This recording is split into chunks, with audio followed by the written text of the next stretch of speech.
Hello everyone, this is In-Game Arts with an unboxing of the offline product game review. This is Exodemon for the PlayStation 5. To jump right into it, this physical copy here is just the base vanilla version of the game, so the on-disc version is 1.0.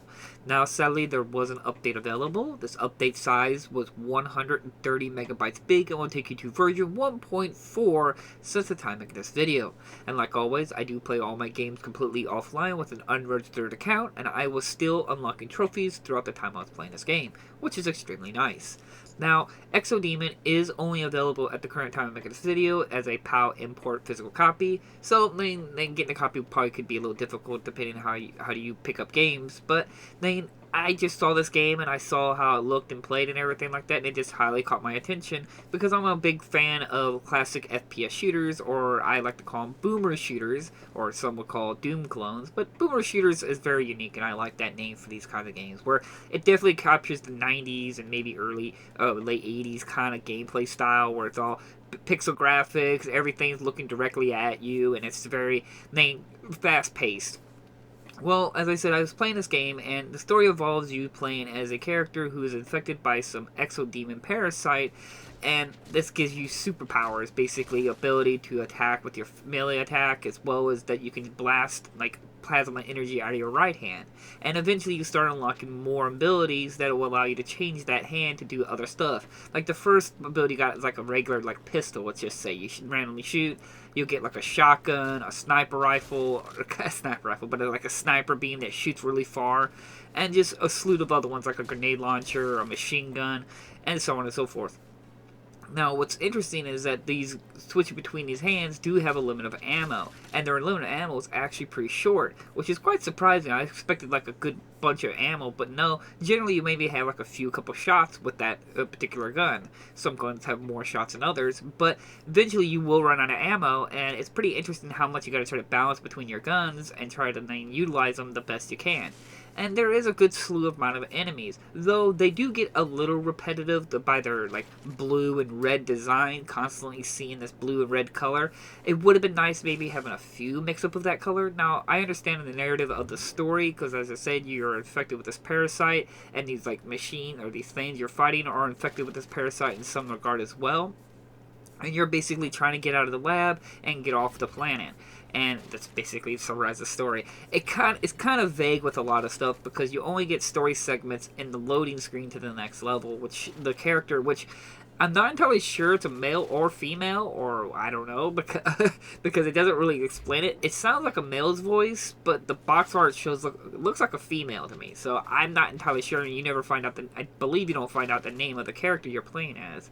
But what's cool as well is that as you progress and find hidden paths, you could find upgrades to not only your weapons, but also to your health. So you can increase your maximum health, or get like a bigger, let's say your first gun you get, or hand transformation, it's like a pistol. If you find an upgrade, it allows that thing to shoot even faster. Which, again, is really cool. It's a nice progression system to unlock more abilities and just get more maximum health and encourage exploration, which I greatly enjoyed.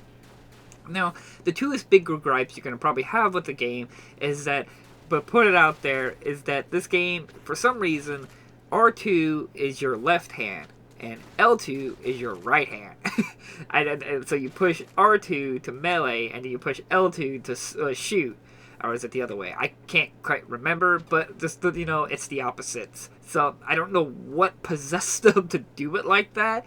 Sadly, there's no way to fix this. Now, maybe if you update the game, it may fix this, allow you to change this, but if just straight off the disc, you cannot change it. So just keep that in mind. Your R2 button swings your left hand, and your L2 button shoots with your right hand.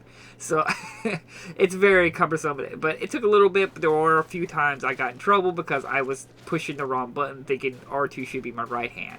So, I don't know, that was a weird one. One of the other things that was a bit of an issue, as I talked about, there's a bunch of weaponry you get. Your hand transforms into a different couple of guns. Well, you have to manually switch between all these guns by pushing L1 and R1, and it goes from like left and right. But you don't really have like a wheel or anything like that to let you know, so you have to memorize where these gun locations are. As I've always talked about, these games desperately need a weapon wheel, especially on consoles, because navigating through the guns can be really tiresome. There was a few times that I died because I was trying to spam the button to try to hurry up and get to the gun that I wanted that actually had ammo. So, anytime I highly encourage you. I know I don't want every game to be identical, but man, if you're going to have a bunch of weapons in your game and on console, you desperately need a weapon wheel. You don't even have to slow down time, but a weapon wheel will make the process so much smoother and faster for console players. And I can see some PC players who prefer it as well with a weapon wheel for those PC gamers out there who like to play with a controller and not a mouse and keyboard. So those are like my two big gripes, but overall I did enjoy myself. The game is actually quite difficult in certain segments if you're not planning out your routes, planning out your ammunition and stuff like that, and some of the enemy designs and level designs are interesting.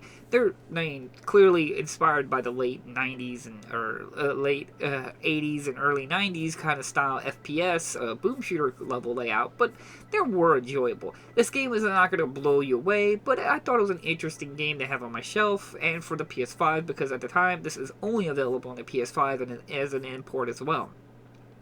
It's an enjoyable game. Not going to be too super long. There's around, I think there was 16 or 18 levels, or chapters, if you will. So it's not going to be a massively long game. But I did enjoy myself. I think this is a neat little game to have on your shelf.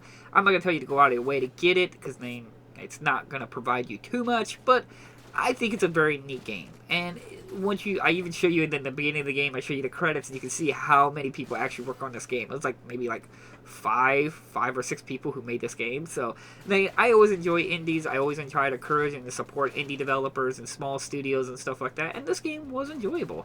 I actually had a lot of fun with it. So like always, I will try to provide links down in the description. And if you're interested to copy, in my personal opinion, I did enjoy it. But I always love boomer shooter style games.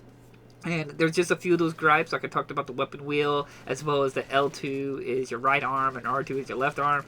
I have no idea why they did not fix that, why they let that be as it is. But, I am glad to have it on my shelf, personally. I think it's a neat little hidden, maybe little boomer shooter game that you can have in your collection. So, thank you all so much for watching. I hope you guys enjoyed this video, and I'll see you guys in the next unboxing video.